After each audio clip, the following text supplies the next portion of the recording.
어느 맑은 날, 한 소녀가 그녀의 새 자전거를 타고 근처 공원에 가기로 했다가 갑자기 흔적도 없이 사라졌습니다. 이와 비슷한 사건들이 이 지역에서 이전에도 발생했기 때문에 이 사건은 즉시 작은 마을 주민들 사이에서 큰 반향을 일으켰습니다. 30년 동안 사람들은 답을 찾아 헤맸고 최근에서야 이 깊은 미스터리가 밝혀졌는데 이는 사건의 진행 과정을 지켜본 모든 이들을 놀라게 했습니다. 수색 결과는 놀라운 발견이었고 많은 사실들이 재평가되는 계기가 되었습니다. 제니퍼 바스티안은 1973년 4월 15일 시카고에서 태어났습니다. 그녀는 부모님의 사랑과 관심, 그리고 따뜻하고 우호적인 관계를 유지했던 언니와 함께 자랐습니다. 나중에 가족은 시애틀 근처의 타코마로 이사했습니다. 어린 시절부터 제니퍼는 축구와 체조를 포함한 다양한 스포츠에 적극적으로 참여하고 관심을 보였으며 각 분야에서 뛰어난 성과를 이루고자 노력했습니다. 그녀는 또한 음악적 재능이 있어 자주 피아노를 연주했습니다. 그녀의 운동에 대한 열정은 항상 부모님의 지지를 받았습니다. 생일 중 하나에 아버지는 그녀에게 특별한 선물을 했습니다. 새 자전거였습니다. 제니퍼는 즉시 도시의 거리를 달리는 것뿐만 아니라 사이클링 스포츠에서도 특정한 높이에 도달하고 싶은 욕구를 느꼈습니다. 캐나다 국경 근처에 있는 산후안 섬에서 열릴 멋진 자전거 경주 대회에 대해 알게 되자 젊은 운동선수는 자신의 힘을 시험해 보기로 결심하고 참가 신청을 했습니다. 그녀는 이 스포츠의 진정한 프로들과 겨루게 될 것임을 알았고 이는 그녀를 집중적인 훈련으로 이끌었습니다.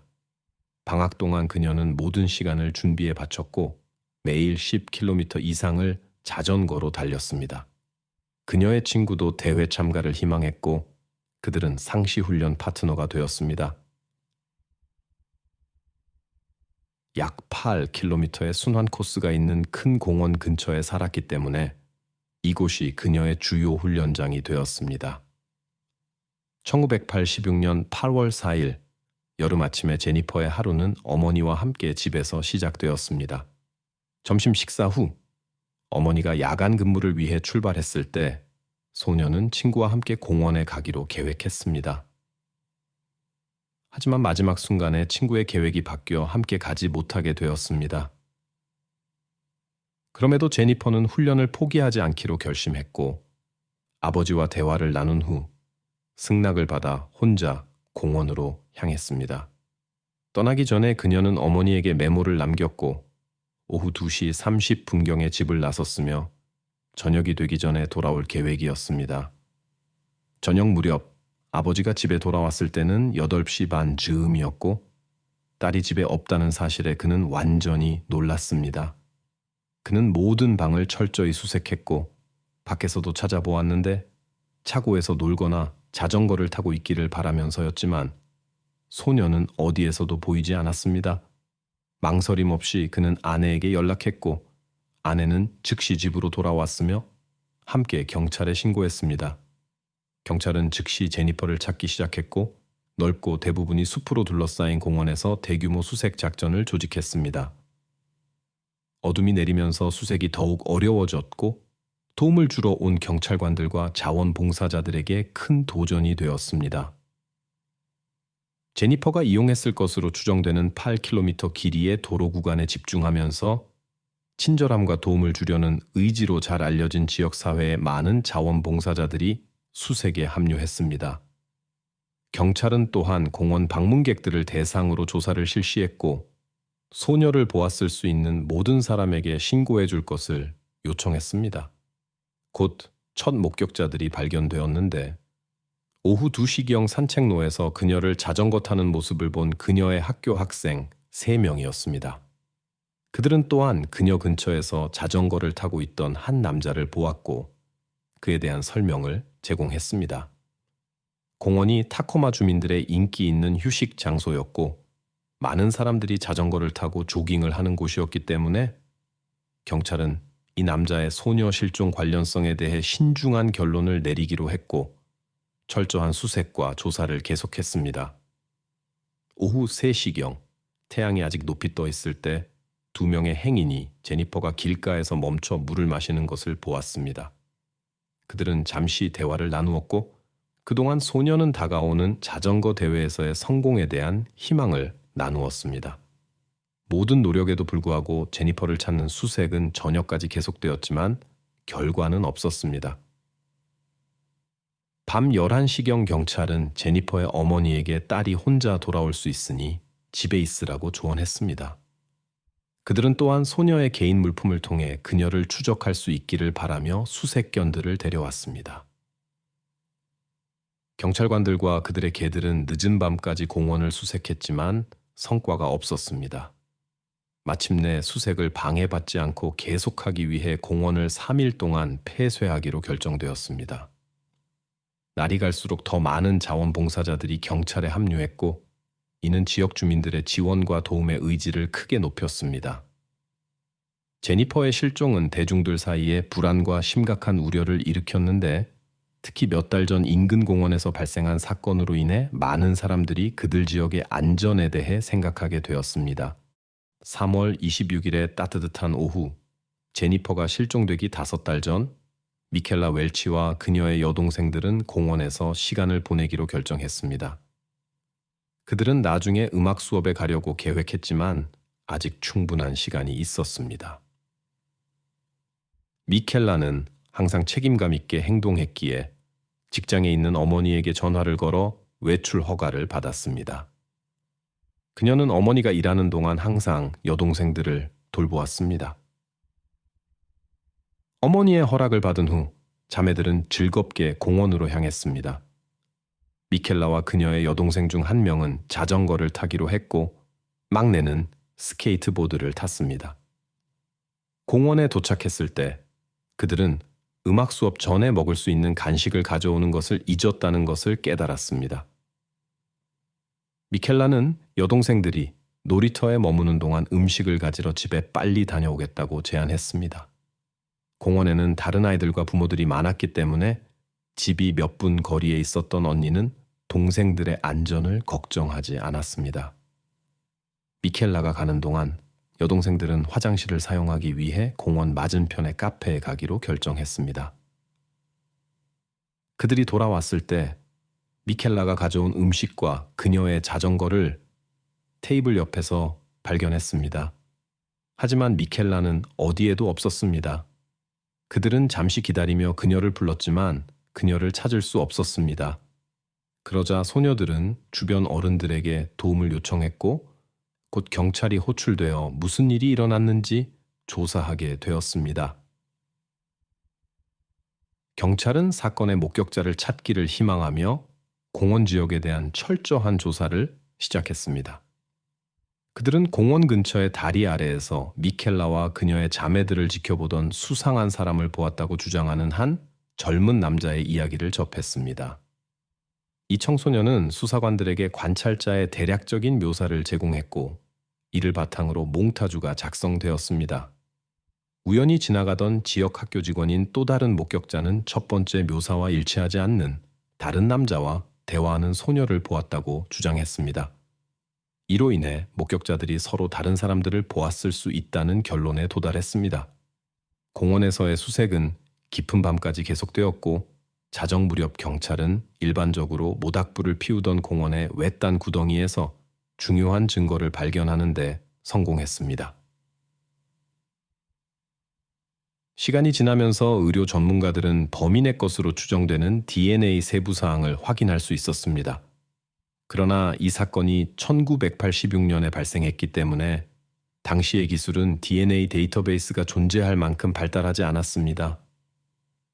게다가 전문가들은 발견된 DNA 샘플을 적절히 분석할 수 있는 능력조차 없었기 때문에 미래를 위해 증거를 보존할 수밖에 없었습니다. 대중으로부터 많은 제보가 있었지만 어느 것도 사건 해결로 이어지지 않았습니다. 최초 사건 이후 얼마 지나지 않아 수사관들에게 한 사람이 연락해 왔는데 그는 몽타주 속 인물과 매우 비슷한 사람을 근처 공원에서 보았다고 주장했습니다. 이는 법집행기관의 범인이 새로운 기회를 찾아 활동 영역을 바꿨을 수 있다는 의심을 불러일으켰습니다. 이 정보가 알려진 직후 제니퍼가 용의자가 목격된 바로 그 공원에서 실종되었다는 사실이 밝혀졌습니다. 두 사건 사이에는 뚜렷한 유사점이 있었습니다. 소녀들은 나이가 비슷했고 서로 6km도 떨어지지 않은 공원들에서 자전거를 타고 있었습니다. 수사관들은 제니퍼의 가족들과 함께 이것이 단순한 불운한 우연일 수 있다는 희망을 잃지 않았고 소녀가 발견될 것이라 믿었습니다.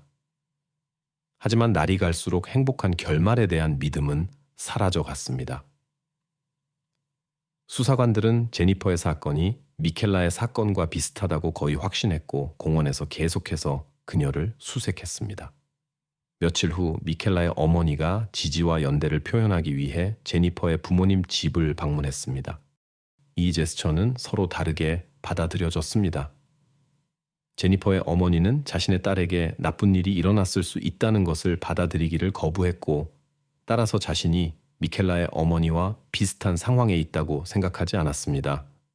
제니퍼의 가족은 대중의 지원도 구했고, 심지어 그녀의 여동생도 가능한 모든 사람들에게 제니퍼 수색에 참여해 줄 것을 요청했습니다. 이러한 호소는 시민들 사이에서 반응의 물결을 일으켰습니다. 많은 사람들이 수색 활동에 참여하기를 원했고, 다른 이들은 수사에 도움이 될 수 있는 모든 정보를 수사관들에게 제공했습니다. 도시의 불안한 상황을 고려할 때 시민들의 사랑하는 이들의 안녕에 대한 우려가 크게 증가했습니다.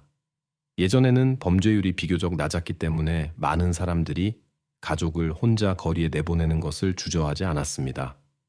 그러나 어른들은 청소년들을 제한하고 짧은 시간 동안이라도 감독 없이 집을 나가는 것을 허락하지 않습니다. 거리에서 혼자 있을 가능성을 피하기 위해 그들의 모든 움직임이 지속적으로 감시되었습니다. 경찰관들과 자원봉사자들의 열심히 노력했음에도 불구하고 이후 몇 주 동안 실종된 소녀를 찾는 수색은 아무런 결과를 내지 못했습니다.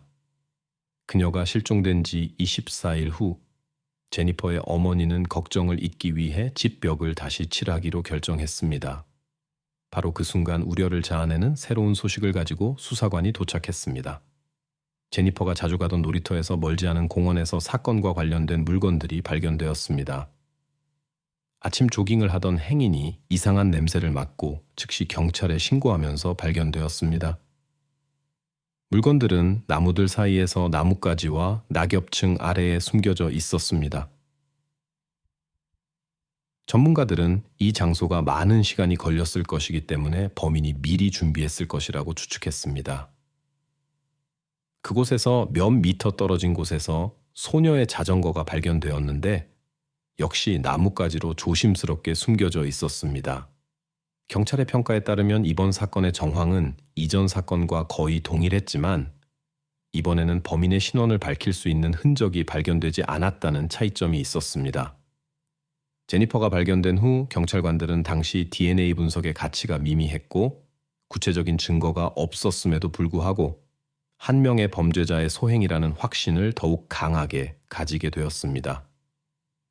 수사관들은 이 사람이 언제든 새로운 불법 행위를 시작할 수 있다는 것을 알았기에 그를 찾고 가능한 사건들을 예방하기 위해 모든 노력을 기울였습니다. 그들은 유사한 사건들의 기록을 검토하기로 결정했고 곧 한 사건에 주목하게 되었습니다. 1970년에 한 소녀가 실종되었고 3개월 후 숲 지역에서 그녀의 실종과 관련된 물건들이 발견되었습니다. 이 사건에 대한 상세한 조사는 동물을 좋아하는 소녀가 자주 방문하던 29살의 애완동물 가게 직원 데이비드 피셔로 이어졌습니다. 그는 자신이 훈련시켜야 할 원숭이들이 곧 도착할 것이라고 이야기하며 그녀의 관심을 이용했습니다. 피셔는 소녀에게 이 일을 도와달라고 제안했고 그녀는 아무것도 모른 채 이를 받아들였습니다. 피셔는 부정직하게 행동했고 숲에서 자신의 흔적을 지웠습니다. 3년간의 수감 생활 후 피셔는 모범적인 행동으로 인해 농장과 비슷한 느낌의 주민들이 엄격한 제한 없이 생활하는 더 완화된 조건의 시설로 이송되었습니다. 엄격한 감독이 없었기에 피셔는 장벽이 없다는 점을 이용해 이곳을 떠나기로 결정했습니다. 그가 사라진 이후로 법 집행관들은 그의 소재를 파악할 수 없었습니다. 미켈라와 제니퍼와 관련된 최근의 불쾌한 사건들을 고려할 때 상황이 놀랍도록 비슷했기 때문에 피셔에 대한 관심이 높아졌습니다. 피셔와 함께 일했던 심리학자들은 그가 이전의 행동으로 돌아갈 수 있다는 데 동의했습니다. 하지만 16년 동안 그의 흔적을 찾을 수 없었고 수사관들은 그를 찾는 데 실패했습니다. 많은 사람들은 피셔가 타코마 지역을 이미 떠났으며 추가 범행을 위해 돌아올 엄두를 내지 않을 것이라고 믿었습니다. 이 두 사건에 대한 수사는 정체되었습니다. 경찰은 수천 개의 가능한 단서들과 많은 다른 사람들의 관련성을 조사했지만 성과가 없었습니다. 수년 후 DNA 분석이 일상화되었을 때 데이터베이스의 샘플들이 검사되었지만 일치하는 것이 발견되지 않았습니다. 2011년까지 타코마 경찰서에는 미해결 사건을 다루는 전문 부서가 없었습니다. 이러한 부서가 설립되면서 경험 많은 수사관이 팀을 구성하라는 임무를 받았습니다. 선발 과정에서 그의 시선은 오랜 기간 동안 뛰어난 성과를 보여준 린지 웨이드에게 향했습니다. 그녀는 미해결 사건 수사팀에 합류하도록 초대받았고 망설임 없이 수락했습니다. 린지는 같은 또래인 제니퍼와 미셸의 이야기가 자신의 삶에 큰 영향을 미쳤다고 말했는데 이는 그녀가 어린 시절 같은 지역에 살았고 그들과 같은 나이였기 때문이었습니다. 이 사건들은 영원히 그녀의 기억에 남았고 경찰이 되기로 결심한 이유 중 하나가 되었습니다. 그녀의 주요 임무는 수년 전에 무슨 일이 일어났는지 밝혀내는 것이었습니다. 경력 27년 차 린지는 이 특별히 중요한 사건들을 전념적으로 맡아 모든 시간을 투자하여 일했습니다. 린지는 수사에서 항상 철저했고 사건과 관련된 어떤 장소도 놓치지 않았으며 모든 보고서와 증거를 세심하게 연구했습니다. 그녀의 임무는 수사와 조금이라도 관련이 있는 모든 남성의 명단을 작성하는 것이었습니다. 결국 그 명단에는 불쾌한 공원 사건이 있었던 날 목격된 모든 사람, 경찰에 정보를 제공한 사람들, 그리고 타코마 지역에 거주하는 범죄자들까지 포함되었습니다. 이 작업은 수개월이 걸렸고 마침내 2,300명의 이름이 적힌 명단이 완성되었습니다. 하지만 그렇게 많은 사람들 중에서 범인을 찾는 것은 쉽지 않았습니다. 그래서 린지는 새로운 방법을 적용하기로 결정하고 증거를 다시 실험실로 보내 분석하게 했습니다.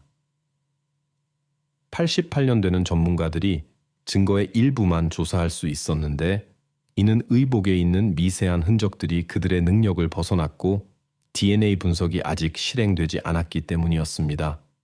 하지만 이번에는 제니퍼의 옷을 조사하면서 새로운 DNA 흔적이 발견되었습니다. 전문가들이 DNA 패턴을 분리했을 때 모든 사람들은 예상치 못한 발견을 하게 되었습니다. 그것은 미켈라 사건과 관련해 이전에 알려진 데이터와 일치하지 않았습니다. 이러한 사건의 전개는 모든 사건이 한 사람의 소행이라고 확신했던 수사관들에게 완전한 놀라움이었습니다. 하지만 증거는 반대를 가리키고 있었습니다. 수사팀 앞에는 어려운 과제가 놓여 있었습니다. 그들은 한 명이 아닌 두 명의 범인을 찾고 있었습니다. 처음에는 사건 데이터를 데이터베이스에 입력했지만 일치하는 것이 없었습니다. 그럼에도 린지는 포기하지 않고 유전 계보학 분야에 인정받는 전문가인 콜린 피츠패트릭에게 연락했습니다. 그녀는 콜린에게 이 사건을 돕기 위해 그녀의 지식을 활용해달라고 요청했습니다. 유전 계보학은 광범위한 DNA 데이터베이스를 통해 친족 관계를 이용하여 DNA로 개인을 식별할 수 있게 해줍니다. 이 발견은 가장 먼 친척까지도 찾아내고 점차적으로 DNA 소유자에게까지 범위를 좁힐 수 있는 가능성을 제공합니다. 이론적으로 수천 명의 친척을 식별할 수 있으며 그 후 올바른 사람을 찾기 위해 각각을 세심하게 조사합니다. 콜린은 가능성 있는 먼 친척들의 목록을 제공했지만 그것은 수사관들에게 거의 도움이 되지 않았습니다. 제한된 사람들을 조사한 후에도 수사관들은 범인 체포에 진전을 이루지 못했습니다. 안타깝게도 전문가들은 사용 가능한 데이터베이스에서 더 가까운 친척도 찾지 못했습니다. 게다가 린지는 유전 정보를 바탕으로 대략적인 인물 초상화를 만드는 전문 회사에 연락했습니다. 비록 그들의 작업 결과가 완벽한 정확성을 보장할 수는 없었지만 종종 실제 수배자와 비슷한 이미지를 만드는 데 성공했습니다. 수사관들에게 제공된 초상화들은 이 사람들의 신원 확인을 위해 대중의 도움을 요청하고자 공개되었습니다. 많은 사람들이 반응을 보였지만 안타깝게도 받은 모든 정보는 수사관들을 막다른 길로만 이끌었습니다. 이처럼 최신 기술과 유전 계보학적 방법을 동원했음에도 과제는 달성되지 않은 채로 남았습니다. 사건 수사는 계속되었고 잡히지 않는 범인들을 찾아 돌파구를 마련하기를 희망하며 진행되었습니다. 린제이는 2,300명의 남성 목록을 신중히 분석한 후 사건과 관련 가능성이 가장 낮은 사람들을 제외하여 축소하기로 결정했습니다. 결국 그녀는 목록을 160명으로 줄였고 그들 각각으로부터 DNA 샘플을 얻는 것을 고려했습니다. 사건 발생 후 30년이 지났고 많은 사람들이 각기 다른 곳에 정착했기 때문에 과제는 매우 어려워 보였습니다. 연구원들의 길고 단조로운 작업이 시작되었습니다. 마침내 그들은 목표를 달성했고 모든 후보자들이 자발적으로 샘플을 제공했습니다. 다음 단계는 분석 과정이었는데 실험실의 다른 사건들로 인한 업무량 때문에 오래 걸렸고 160개의 샘플을 동시에 검사하는 것은 불가능했습니다. 린제이는 작은 배치로 나누어 샘플을 분석해 보냈고 이 과정은 1년 동안 계속되었습니다. 2018년 퇴직을 앞두고 그녀는 마지막 18개의 샘플을 보냈습니다. 사건은 결과를 기다리는 새로운 수사관에게 인계되었습니다. 25일 후 새 수사관은 마지막 18명 중 1명의 DNA가 완벽하게 일치한다고 알리기 위해 그녀에게 연락했습니다. 범인은 60살의 로버트 컨이었는데 그의 이름은 제니퍼 사건 이전의 보고서에도 언급되어 있어 린제이에게 익숙했습니다. 그는 제니퍼 사건 2달 전 미켈라 사건의 몽타주와 비슷한 사람을 공원에서 봤다고 경찰에 신고했고 바로 그 공원에서 나중에 불쾌한 사건이 발생했습니다. 수사관들은 이러한 전개에 놀랐고 로버트가 왜 정확하지 않은 것으로 판명된 정보를 제공했는지 이해하지 못했습니다. 미켈라 사건과 직접적인 연관성이 없음에도 불구하고 그는 수사를 다른 공원으로 이끌었고 그곳에서 나중에 불법 행위를 저질렀습니다. 그의 제보가 없었다면 그는 경찰 보고서에 나타나지 않았을 것이고 아무도 그에게 DNA 샘플을 요청하지 않았을 것입니다. 흥미롭게도 로버트는 자발적으로 생물학적 데이터를 검사에 제공했고 이는 결국 사건과의 연관성을 밝히는 데 도움이 되었습니다. 그는 이 사건 이전에 법적 문제를 일으킨 적이 없었고 1986년부터 무결점 기록을 가지고 있었습니다. 그의 집은 제니퍼와 같은 지역에 있었고 그는 보잉사에서 일했습니다. 사건 발생 후 얼마 지나지 않아 로버트는 가정을 꾸렸고 건강상의 이유로 지속적인 돌봄이 필요한 딸이 태어났습니다. 아내와 이혼한 후 딸은 그와 함께 남았습니다. 가족은 다른 주로 이사했고 그곳에서 로버트는 일자리를 구하지 못하고 완전히 아이 돌봄에 전념했습니다. DNA 분석 결과가 일치했을 때 수사관들은 그에게 주목했고 워싱턴으로 송환했는데 이는 그를 아는 모든 사람들에게 완전한 충격이었습니다. 로버트는 항상 딸에게 모든 시간을 바치는 완벽한 아버지로 여겨졌습니다. 심지어 그의 전 아내도 그가 비정상적인 행동을 보인 적이 없고 항상 매우 차분했다고 언급했습니다. 하지만 신문 중 그의 행동은 눈에 띄게 변했고 그는 긴장했습니다. 체포 이유를 설명받지 못하자 그는 물었습니다. 1년 전에 제출한 분석 때문인가요? 저는 그 사건과 아무 관련이 없습니다. 제니퍼의 옷에서 발견된 흔적과 DNA가 일치한다는 증거가 이미 압도적이었음에도 불구하고 이 발언은 수사관들에 의해 그의 관여를 간접적으로 시사하는 것으로 간주되었습니다. 로버트는 재판 과정에서 변호를 찾는 것이 매우 어려웠지만 기소가 발표되기 전에 이미 무죄를 주장한 그의 반응은 생각할 여지를 남겼습니다. 반대를 증명하려는 그의 모든 노력에도 불구하고 로버트는 결국 법 집행 기관과의 협력 제안을 수락하고 사건에 관여했음을 인정했습니다. 그는 사건 당시 같은 길에 있었다고 진술했습니다. 로버트는 제니퍼의 가족에게 후회의 뜻을 표현하려 했지만 그의 말은 유가족들에게 받아들여지지 않았습니다. 2019년 1월의 합의 결과로 그는 26년 6개월의 징역형을 선고받았으며 20년 후 조기 석방될 가능성이 있었습니다. 로버트의 나이를 고려할 때 그가 정상적인 삶으로 돌아갈 수 있는 가능성은 낮아 보였습니다. 하지만 이것이 수사관들의 일의 끝을 의미하지는 않았습니다. 30년이 넘는 기간 동안 그들은 미켈라와 제니퍼의 사건 뒤에 같은 사람이 있다고 확신했습니다. 새로운 상황에도 불구하고 이 이야기들이 서로 연결되어 있고 공통의 관심사였기 때문에 그들은 미켈라 사건의 진실을 찾기 위한 수사를 계속하기로 결심했습니다. 2018년에 연구원들은 DNA 분석을 전문으로 하는 회사에 다시 연락했고 이번에는 유전자 계보학을 사용하여 DNA 샘플의 소유자를 찾아달라고 요청했습니다. 기술은 수년에 걸쳐 크게 발전했고 수개월간의 집중적인 친척 검색 끝에 전문가들은 두 형제가 있는 한 가족으로 검색 범위를 좁힐 수 있었습니다. 사건 당시 두 형제는 같은 집에 살고 있었습니다. 수사관들의 임무는 두 남자 모두의 DNA 샘플을 확보하는 것이었습니다. 이를 위해 그들은 각각을 감시했습니다. 첫 번째는 66살의 게리 하트만이었습니다. 감시 결과 그는 간호사로 일하는 병원을 방문한 후 동료들과 카페에서 점심을 먹었습니다. 식사 중에 그가 사용한 냅킨을 수사관들이 그가 떠난 직후 확보했습니다. 이 샘플은 즉시 실험실로 보내졌고 곧 수사관들은 하트만의 DNA가 32년 전에 발견된 샘플과 일치한다는 사실을 알게 되었습니다. 로버트가 체포된 지 40일 후 문제의 행위가 발생한 지 32년이 지나서야 게리도 구금되었습니다. 게리는 이전에 법적 문제가 전혀 없었기 때문에 그의 체포는 친구들과 친척들 사이에 놀라움의 물결을 일으켰습니다.